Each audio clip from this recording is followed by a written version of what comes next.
I'm Yasmine Gardiner. I am the founder and CEO of ClearSaid.ai and DataScrubber.ai. I'm originally from Tampa, Florida, but my family, we're from the beautiful islands of the Turks and Caicos Islands and the Bahamas.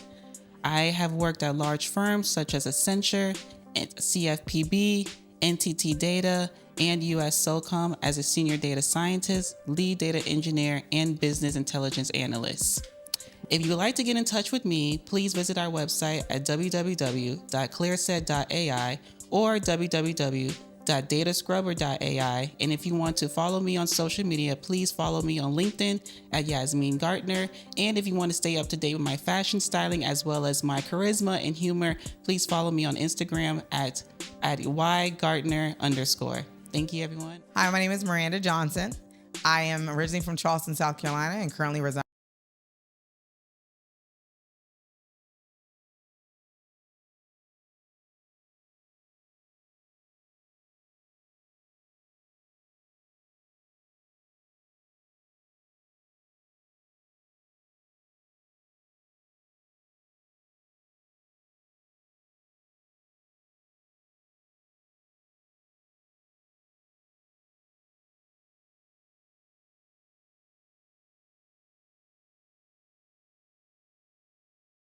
Welcome and thank you for tuning in for the first annual CMC Media and Advocacy Women panel.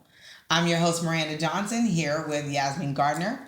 Yasmine, got a question for you. What's going on? What made you join this panel if a woman was president?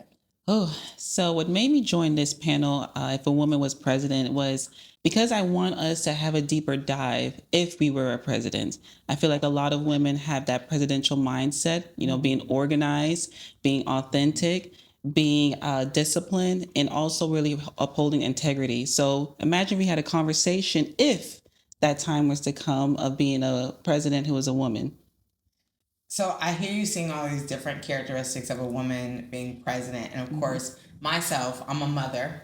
I'm a wife. I have other responsibilities. So a lot of times people say, well, how could you be a woman president with all these other things that are pulling on you? You as a young woman, single, amazing, beautiful out here. Do you think that those areas can hinder a woman from becoming president? I don't think so. If anything, it just shows that we can be capable of handling all those different tasks, responsibilities, and do it very well and gracefully as well, too. I mean, like you said, you're a mom, you're a wife. I'm not, but I do have friends who are moms and wives, and just seeing the way they handle everything and even being a full-time work professional or business owner, it's just very amazing to see how we can come together, organize our life, balance it, and still be able to show up professionally and beautifully as well, too. I love how you talk about it's layers. If we work together, so it's amazing. We show up together. Yes. So to see it doesn't matter what's going on in the background, we always show up. So I'm excited about having you as a part of this. I definitely believe that time is coming, that day is coming. And no matter who it is, yes, whether it's you or me, it's going to be an amazing time. So, of course, there's stigmas that are out there. I think early in the show, let's go ahead and just address them. Okay. So is the pressure for women leaders to prove themselves? I know, take a breath.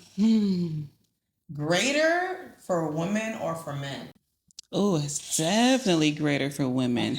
Okay. And I say that because I believe it comes from that stigma or that ideology where it's like women are emotional. So we just make these hasty decisions based on emotions, which I really think it just comes from us being very logical. Like I said, we balance so much. We have to uphold society standards of what a woman's supposed to be or even what beauty's supposed to be. And so I feel as though it adds a lot of pressure to us to show, hey, we are good enough. I can do this. And I feel as though that makes it really, really tough on us to want to do more and show more because we have to force ourselves to show that we can do it when we know generally we can do it. Yeah, I definitely, I will say for myself, I was in the transportation industry many years and in construction. So in those industries, of course, I had to go in and prove that I was knowledgeable enough to handle a man's job. Right. And also that I could still balance home and balance those things. And I feel like it was like, maybe she can't do it. Maybe that's too much. If I had a moment of tears, because, I like to cry. think it's okay to cry. I don't know We're about you, but I humans. like to cry.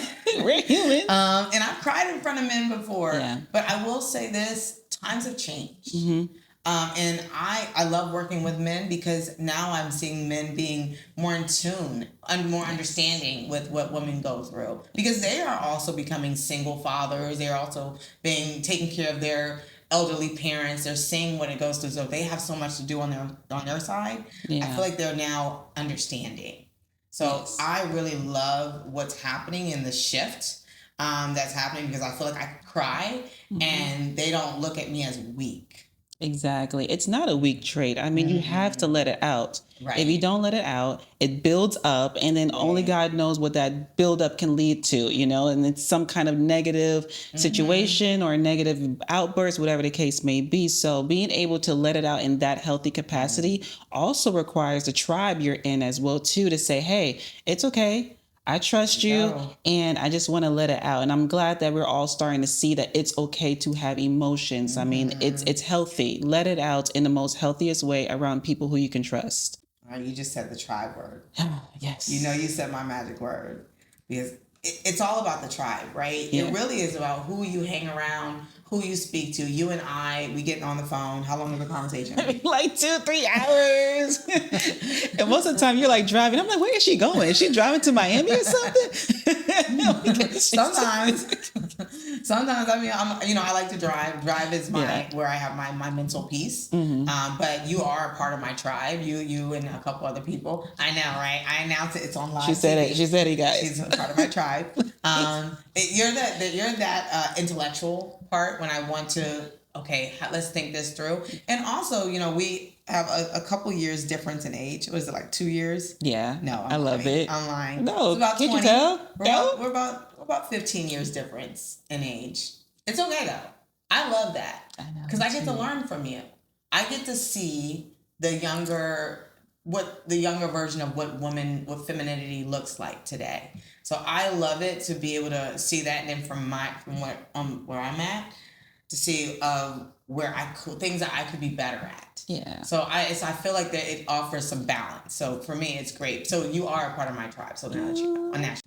And you are part of mine as well, too, because I look up to you because even though you are older, you've gone through so much, whether that's business, love life, friendship, all that stuff. And I get to learn from that to say, hey, let me do better. And me being very accountable and just love learning. I feel as though hearing, what you've gone through has really helped with wisdom to say, nope, let me stop and think because I can be impulsive, but only because I didn't have much growing up to learn. So I do look up to you and always been gravitated to you and just wanted to learn more from you. Oh, this got me a little mushy. Okay, then guys. So then let's get real. Let's talk about when it didn't go well, right? There was a time in this tribe we didn't agree. It was others that, because that's what happens in tribes that people don't realize. When you're having these type of conversations, when you're talking about proving yourself, there's another part of proving yourself is sometimes you step on toes. And stepping on toes sometimes happens with others coming in. Sometimes it happens with just your own feelings in the moment of making assumptions, right? You don't know, do they like me? Do they not like me? And we've had those moments where we're like, are we okay?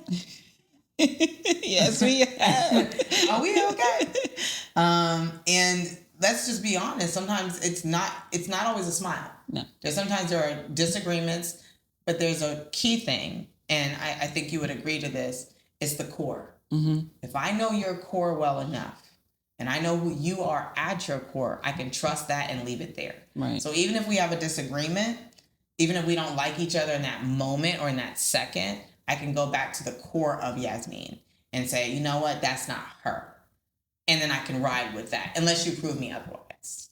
Right, correct. And I feel as though that also comes with us being able to know we're both honest people and then say, hey, we're honest enough to have these hard conversations. Yes. And I think that's what's missing and in some friendships and relationships nowadays is that you have to have that hard conversation. You have to say, hey, this bothers me, or hey, I don't like what you did here. That goes against what I believe in. So let's have a conversation and let's get to the root cause of it. Right. So now you know that these are my boundaries and I know not to cross those boundaries.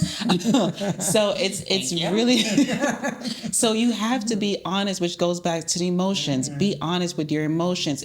And if you know that person to the core, you should know, hey, I can go to that person. I just have to soak it up. Let me communicate, to them and say, hey, this bothers me, but then also let me practice articulating my words so that it does make sense. Right. But either way, you got to have those hard and honest conversations to keep growing. Yeah. How do you know somebody? Right.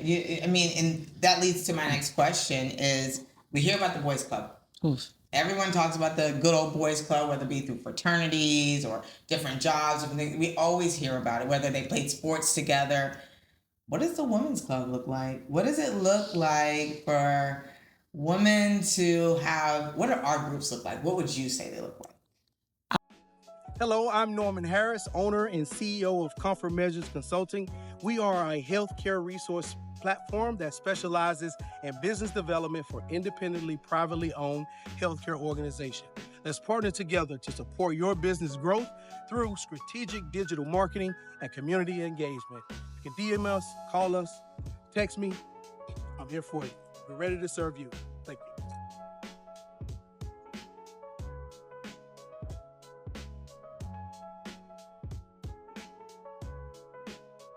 I would say some groups will look like as if they're trying to compete with each other.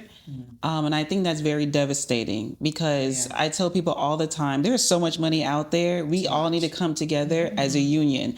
I see myself as a union. I come across other AI companies, other AI brands, IT companies. We're all doing the same thing. And I have not once said, oh my gosh, I'm threatened. If anything, I'm like, how can we work together? How can I learn from you? Let's become a union. Let's bring in different, networks and all this stuff together. Let's collaborate. And I just want them to see it's not a competition. Don't gossip because, they see them on their down season, uplift each other and just help, because it could be you at that moment too. So I really just hope that we can really see us being unions and celebrating and coming together and say, hey, we might be in the same field, but you have this attribute that I don't have. Sure. You have that attribute or characteristic that I don't have. So let's learn from each other, and then you never know what that's going to come about. Yeah.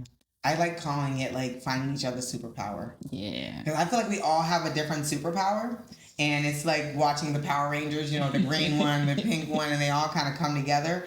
And as a different power, you put your little force fields, And it's like if I can get a little bit of your superpower, you can find some of mine. How powerful can we be together to fight whatever that is compared to fighting each other? Right. But I also know that you're being nice and kind. So I'm going to go a little deeper with the boys club of what our girls clubs can look like. Of course. It can look like and in business, specifically in business for me, it can look like for Black women only. It can look like for a Latino woman only. It can look like for this age group and not that age group. I feel like women are really, really good with really dividing the lines very heavily, which can, in business, cause them to miss out. Because in business, there's no race. There's no age. It's just money. Yeah.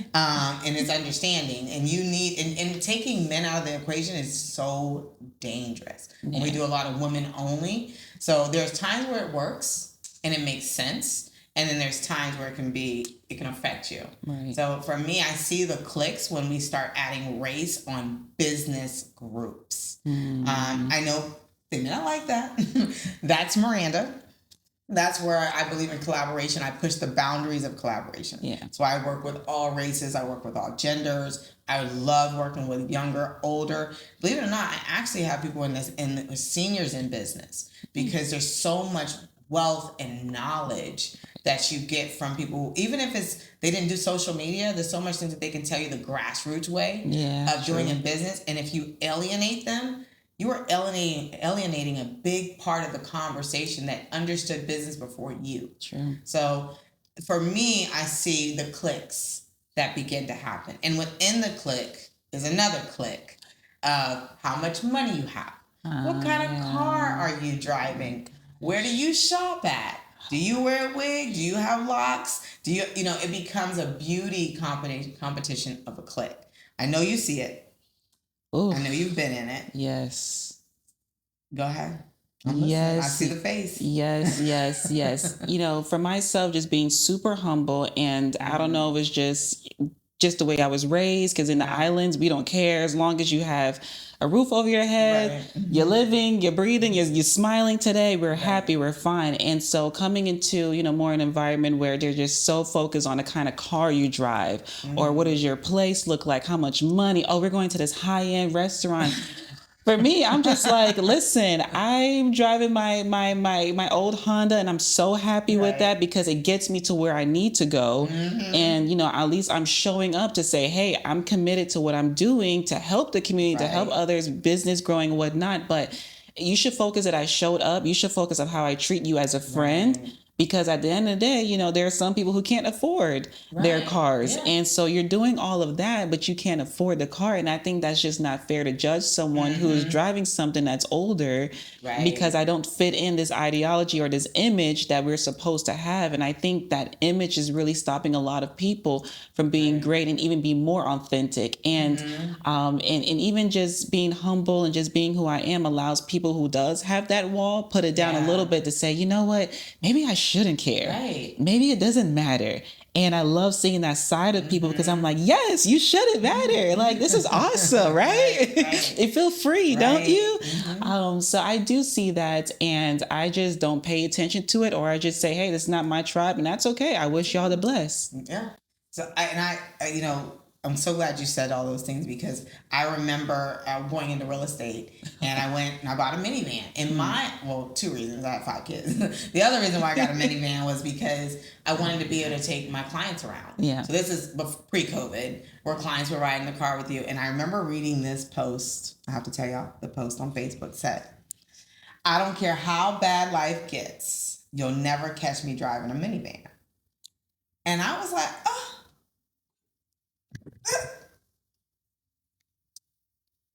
Ouch. And because I am a woman in business, I have accomplished a lot.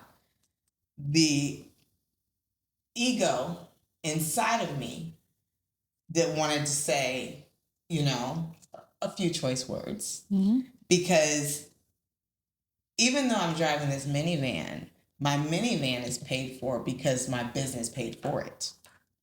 And there's a difference of understanding of, are you driving something because you want to show the world you need to make a point, or is your business taking care of that? And even if it's not, even if you're just, you got it because somebody passed it down and you got it for free, it doesn't matter how it happened.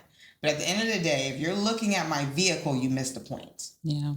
You missed the whole point. Right. The idea is for you to have a journey in business. Right. And the journey doesn't look like you going and spending a whole bunch of money in the beginning. Loans, VCs, any different things that you use to get money.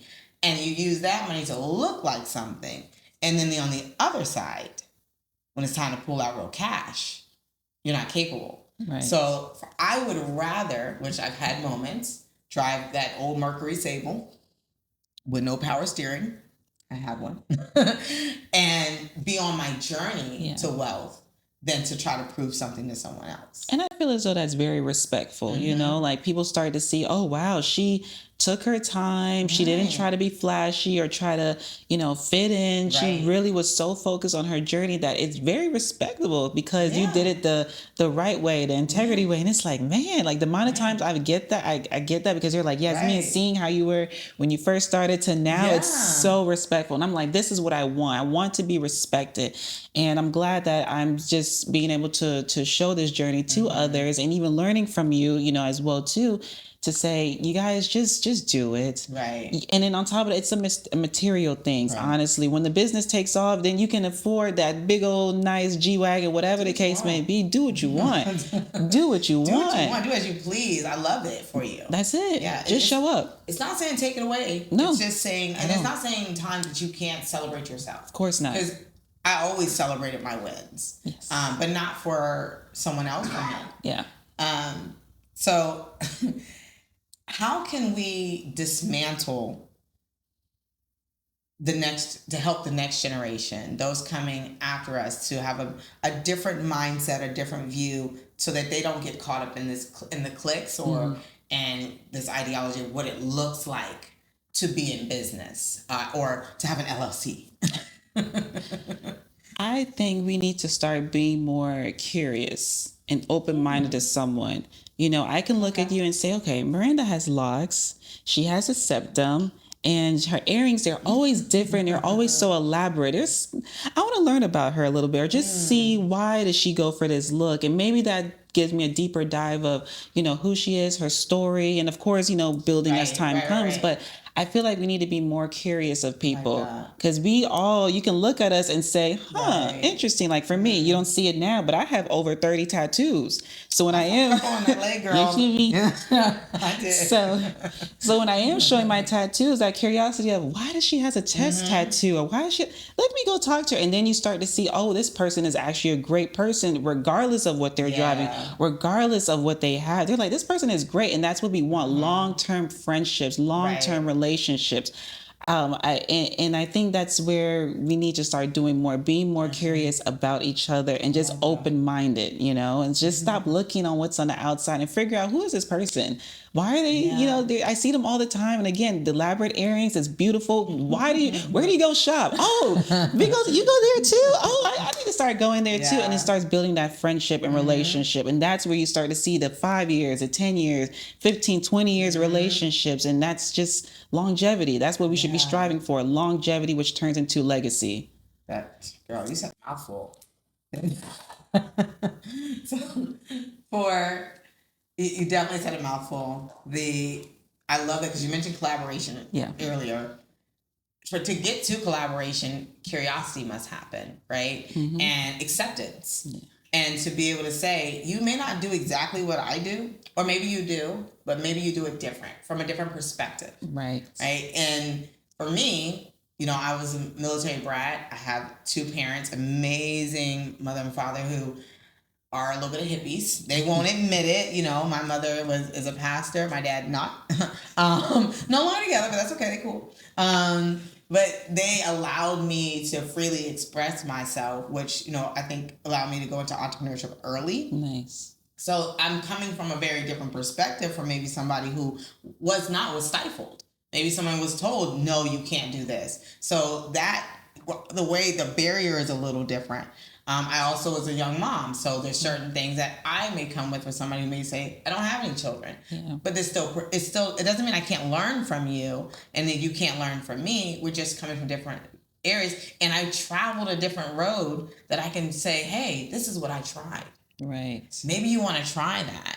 And it now allows us to go deeper. And I feel like how to dismantle that is, just like you said, it's curiosity, it's definitely acceptance, and it's teaching and also learning at the same time. It is not just going to a younger girl feeling like you're going to tell her how she should be. Right. You're going to tell her how she should dress. I personally do not feel like there's a dress code in business. I'm just going to tell you, I don't, because I've normally am in yoga pants and sneakers all the time. If they would allow me, I'd do that here.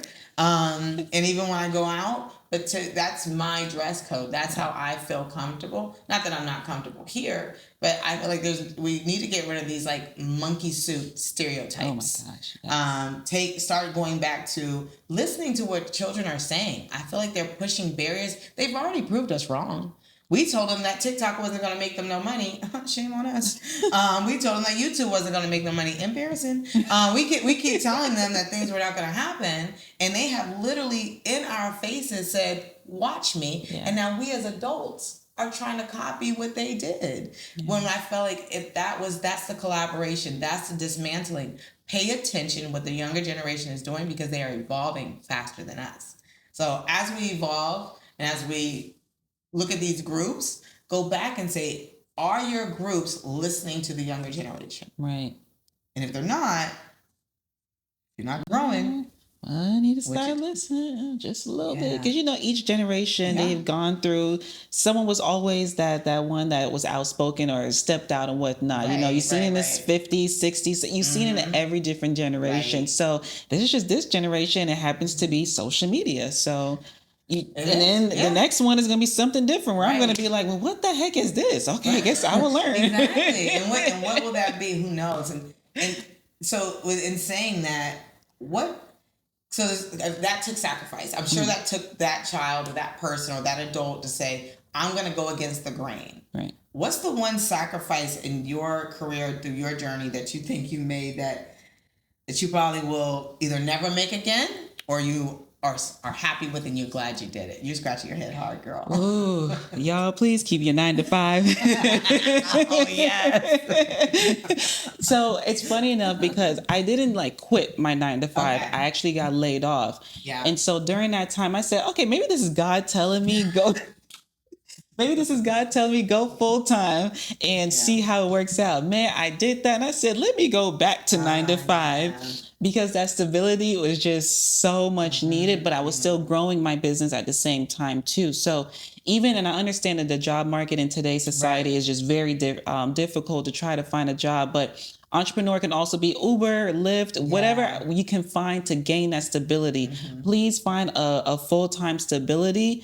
And then while you're growing your side until that becomes your stability. But don't lose the passion because you have to go that route. You have to eat. You have to take care of your bills. Unfortunately, so the world doesn't stop. And that's a sad matter, but that's just where we're at today. So I really just tell people, please get that stability so you don't be stressing out and then continue to grow because during that process you will be learning. You never know. You can learn something new that you can transfer into your side hustle that turns into that full-time opportunity. So just keep that stability in mind is what I really would like to say that I kind of sacrificed. Was like, nah, dang it, my eyes went big. Going to entrepreneurship so young, my mother would always tell me, Miranda, just remember, do whatever you want. Stable money, stable bills. Oof. So if you can do whatever you want, but right there, you got to make sure. So even if that's a $9, $10, $15, whatever it is for those stable bills that constantly hit every month, you make sure you have stable money for it. Right. And then all the other things come with it. And I've always kind of looked at that as, even as I built my business. And I don't know how many entrepreneurs do this, but I always put myself on a payroll. I never just took 100% of my business. It didn't matter how much income I was coming in. I always put myself on a payroll. Right. And I gave myself annual raises just like... I didn't grow up in corporate, but I paid attention to corporate. Right. I didn't have that, people around me. No one in my family was an entrepreneur either. So I didn't have anybody really to look at. The only thing I really could look at was corporate because when I was growing up, the entrepreneurs were the nail techs, the tax lady, the guy on the street, the dope boy. Anyway, but he was an entrepreneur to me. So that guy, for me, I actually, I can say this on the show, learned a lot of my tools and gifts of entrepreneurship through a lot of men who, what you call the street guy. Yeah. They taught me a lot about business, how people think, how to pay attention, mannerisms, everything to how to read someone's energy, how to know when somebody's playing with your money. And I was like, oh, okay, I see that. They are playing with my money. And how somebody's just not being authentic to you. Yeah. That's where I learned a lot of, how to, I think that's why it put me in a lot of male-dominated roles because I saw that. However, I also saw with the sacrifices and things that I definitely don't want to make again. Yeah. I sacrificed me. I was really good at building other people up and their ideas. And I was like, tell me what your idea is. Oh, let's do it. And I would have an idea too. And I didn't really hold them the same way accountable to support me and my ideas. So that was a big sacrifice that I made for many years where I would build the hell out of somebody's business. Right. Okay. And then when it came to my own, I just was like, okay, I'm making money, I'm doing good. That's okay if you don't support me, you're busy. No, that's not fair, right? Yeah. And now I'm pushing back. Oh, you gonna get behind me. Thank you for tuning into CMC Media and Advocacy. Subscribe now on YouTube, Comfort Measures Media, or any of your favorite podcast platforms. So, what's the sacrifice that you didn't mind? Oh, the sacrifice I did not mind was, oh man, I would have to say just saying, hey, it is what it is. Let me just show up and let's just see what happens. And what I mean by that is that I sacrifice, okay, instead of, maybe going to a lounge or something like that with friends and kicking it, or events. I said, you know what? I want to go to a networking event, or I want to be over here, or let me just stay home and finish working and just grind, because I know it's going to go somewhere and it's going to pay off. Yeah. And if you're my friends, at this point, I joke around and say, hey, we'd be great pen pals, but just keep texting and we continue to talk on the phone. Not so pen pals. It's okay. I catch you 3 to 6 months. Yeah, get like a little space, but FaceTime and whatnot. But right now I'm building, and I have to get started now, because in the past I was hesitant. Not saying I was fearful, but it was just more of like, I know I can do this, but why do I feel as though it's me? Like no one else is doing this. Yeah. I have to be the executor. Okay, well, let me focus, figure this out, and then just start growing. Once I get comfortable, then it's like, you guys, let's continue to hang out, whatnot, but I'm not going to let go of my friendship. It's just more of like, hey, I just can't show up right here because I want to build here. But in the meantime, let's call, let's text, let's FaceTime, let's still, keep that bond. It's just that I have to spend money over here so I can continue to grow. And over here is very expensive, y'all. Like, it's kind of expensive. So I would just say it's just really the sacrifice of just saying, I have to cut back, and I'm okay with cutting back because I know where I'm going to go. I love that. And a good friend is fine with it. Yeah. Matter of fact, she's telling you to stay behind home and focus. A good friend is. So let's talk about something I feel like, especially as Black women, women in general, but women in general for sure, but even more as Black women, because there's a lot of things that run through our genetics, DNA, and I want to be careful with that because some things recipes also run in our family. But let's talk about our health. Yeah. So what do you do spiritually, mentally, physically to keep yourself in line so that you look amazing, number one, and that you can continue this growth? Well, first of all, it's like looking in the mirror. As far as like looking good, I was trying to never mind. So, of course, I am a believer, and I do pray, ask God to keep my health and just, my mental health as well, too. But I'm a walker. Okay. Even though I ran track for 12 years and was a sprinter, those are my glory days. I am an avid walker. So I will honestly go for 3 hours. I will walk one way for an hour and a half and then walk back. And during that time is when I just breathe, I think. And a lot of times I go walking at night so I can look at the moon and feel the breeze. But that just allows me to really focus on my health, focus on my mental health as well, too. And I just try to be mindful of what I eat as well, too. Like, more fruits and just nuts as well, too. Granola bars. Like, I just try to just really focus on that because it's just important. It's important. And even in my family history, we have a history of ovarian cancer. So that's something that I also have to stay on top of as well, too. And if I can just start now while I'm young and, feeling fresh, I just feel as though that's just what's been working for me. And I highly recommend others to just be mindful, no matter the age, just be mindful and do something that gets your mind off of things and, focus on your health as well, too. Find something that you like. I agree with that. I really like that. Same. I have a family who deals with diabetes and blood pressure. Mine is I can't be petty.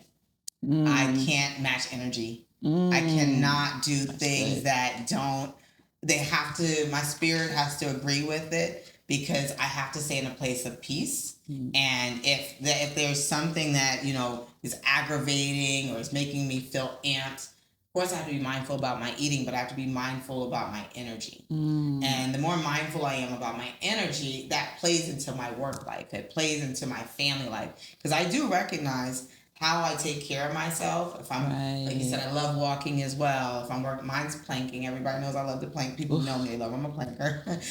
Planking for me is a way of meditation. It's a way of control. It's a way of just understanding that you are at your core in all things. But it does play in how I show up in my marriage, how I show up if I'm going to be aggravated when I come home. Everything shows up. So if I want to be petty with people, I'm going to match you because what you did to me. If I do that, I will most likely also do that at home, or I'm already doing that at home. So For me, it's being very conscious about that. And I also feel like this. I'm pretty happy. Yeah. I don't really, God is good. Yeah. You know what I mean? Like, things have been good and it's not perfect. It's not perfect. I have gone through the trials, okay? But I'm good enough to recognize that I do not need to be inconsiderate of my health and my space and allow somebody else then to harm me in a way that is not productive.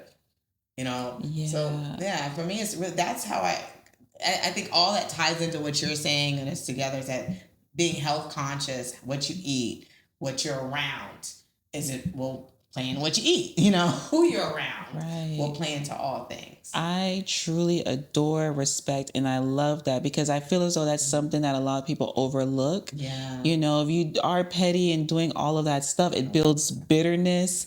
It builds resentment. It builds those negative traits inside, which then starts to make you sour.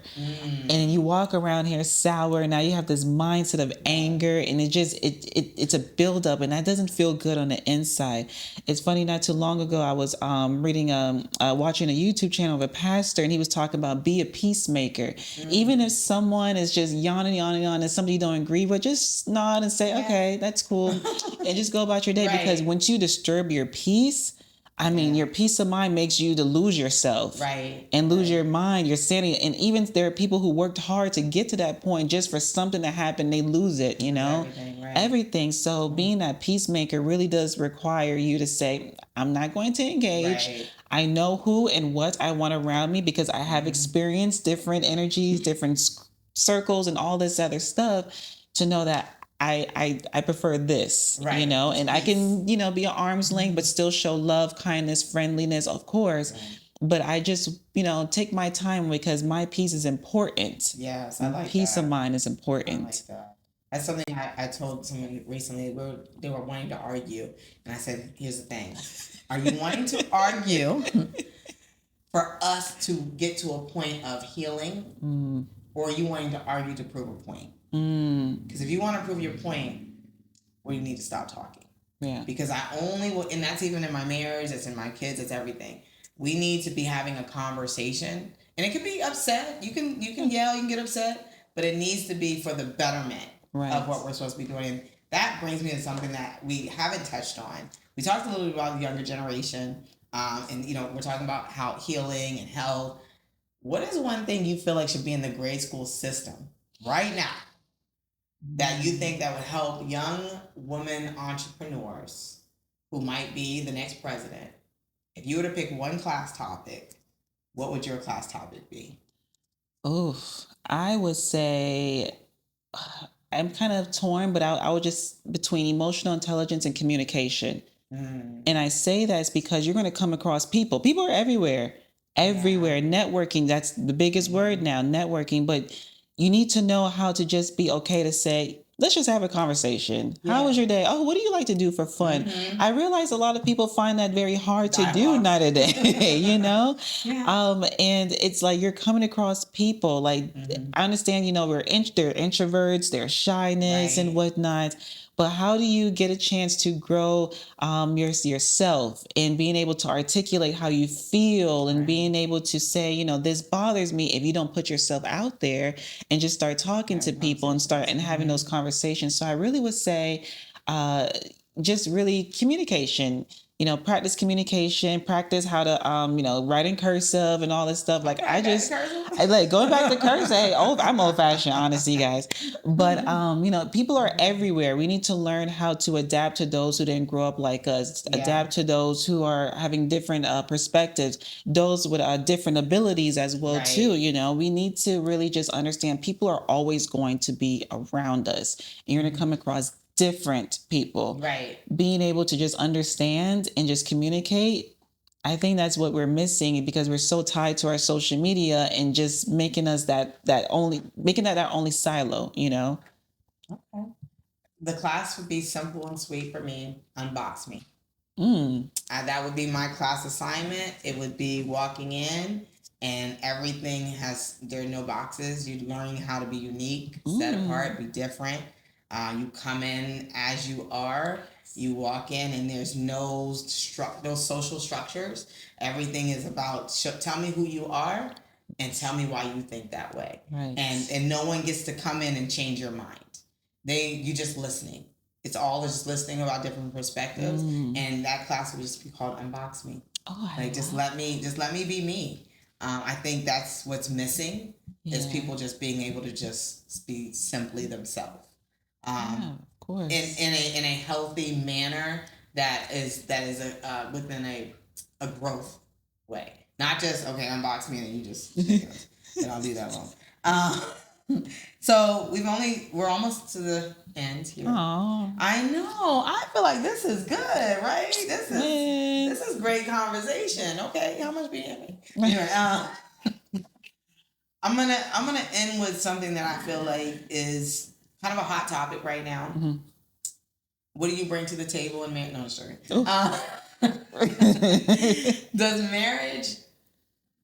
Is marriage needed? Is man, woman, whatever you subscribe to, personal situation. Does that complete you? Is that a completion part of your legacy? For me, I believe it is. Mm-hmm. Only because I can't be a leader my entire life. Like, I can't do everything. You want to tell them why? No.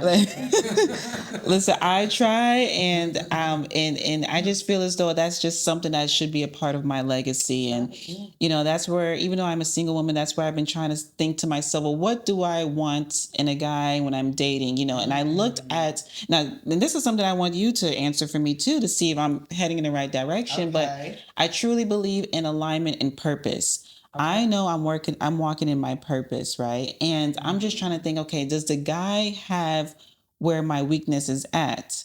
And that could be like his profession is somewhere where I'm like, oh, I'm still working on it or something like that. But because we're still in the same kind of alignment of purpose, it falls into place. So, that's what I've just been trying to look, because I feel as though that's just how it should be, based on alignment, purpose, and of course all the attributes, like they're attractive and they're funny, charismatic and chemistry and all that stuff. But imagine having someone who can also build with you to build this legacy and longevity. So that's a loaded one. I'm gonna try my best to answer that quickly. Okay. So I remember someone telling me a while back that when you have a child, whatever type of child you have, if you believe in astrology or not, so whatever sign they are, that's usually something that you needed in your life. So if you're a Libra and you give birth to a Scorpio, there's some organizational skills that you needed in your life. And I feel like that's kind of the same thing when it comes to partnership and marriage or any type of partnership, that it's usually something you don't even recognize that you need. Me and my husband are not the same. I'm loud, I'm jokey, I am wild, I am, I'm outside, he's inside, he's quiet, but he is reading the rooms for me. Yeah. He's paying attention to what I'm not paying attention to. I didn't know to ask for those things. I thought I needed somebody who would match my energy. And the truth is, he does in a more supportive, protective way. Yeah. So that question, I think, it's a really hard one to answer. I don't think it looks like what you might think it looks like. And I think it's like just having somebody who is your supportive partner. Right. But also doesn't need you by their hip all the time, and it still feels safe with you. Right. That's what I know I needed. Like, I can still go out with my girls and you don't feel a certain type of way. Because you are out. You have to go and you have to do things. So I feel like you need somebody who is capable of being with Yasmine. Yeah. That's it. Yeah. You know what I mean? Not with the world, just Yasmine, and Miranda needs somebody for her. So, and I agree. For me, I can't say that my legacy is to be in a marriage. I can say that I enjoy my current marriage. But whatever that is, whatever my journey looks like, I'm okay with that too. At the end of the day, just like you, I'm purpose driven. Yeah. So whatever God's purpose is for my life, that's more my focal point. I love having what I call my husband, my knight with me as I do those things, because he is my protector. He will cut you if you try to touch me. Outside of that, I feel like whatever that looks like for you, good, as long as it's sweet. Yeah. You know, Yeah. as long as it's sweet, it's good. Yeah. This was good. I feel like this is a different topic. This is a whole nother show. But we'll get into this a whole nother show. Definitely in closing. So what's next? What's next for you, your legacy? What else is going on for you? How do you see us moving forward and accomplishing the next woman president? Who I see us moving forward by just being authentic and also just being fearless, you know. We should just say, do it.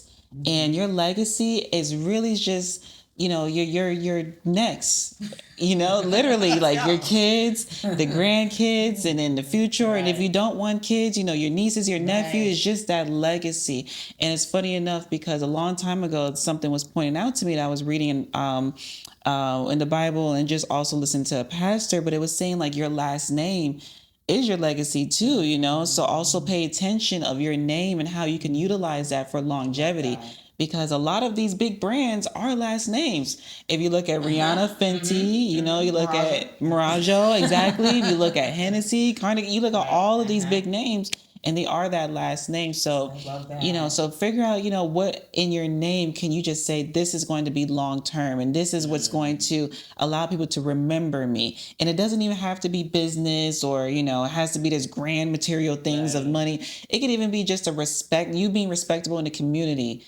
You saying, hey, that person right there, they're an honest person. That person right there, the kids love them, you know? So for me, my legacy is really just making sure that people remember me as someone who is honest, and then also someone who said, hey, she did not give up regardless, because I feel as though I have made public mistakes, but also showed, hey, man, she bounced back from that. So I just want to show like, it's okay. You're going to make mistakes. You might, you know, be embarrassed, but it's okay. It's move on to the next day and just say, hey, I'm going to do better. And then people will see that. People are always watching, but they will respect that you said, I got up. And that's just where I want to be remembered as my legacy, and just keep, you know, my dad's name in honor, and just keep going from there. You know what? In the spirit of every Black person in the world, I will not one-up you in that conversation. That was good enough. Because, you know, we like to one-up each other, but that was good. I'm going to leave it right there. Mic drop. It's done. Keep it in the last name. Let's keep building. Yes. It was so great to be with you, Yasmine. Again, I appreciate you. I'm the host, Miranda Johnson. This is with CMC Media. Advocacy Women Panel. If a woman was president, we're here. Potentially the next woman president. Please. Hi, friends. My name is Jennifer Eddings, your host of the Call Light Collective. Be sure to tune in to Comfort Measures Media on YouTube, as well as check out any of your other favorite podcast platforms for the Call Light Collective, as well as Comfort Measures Media.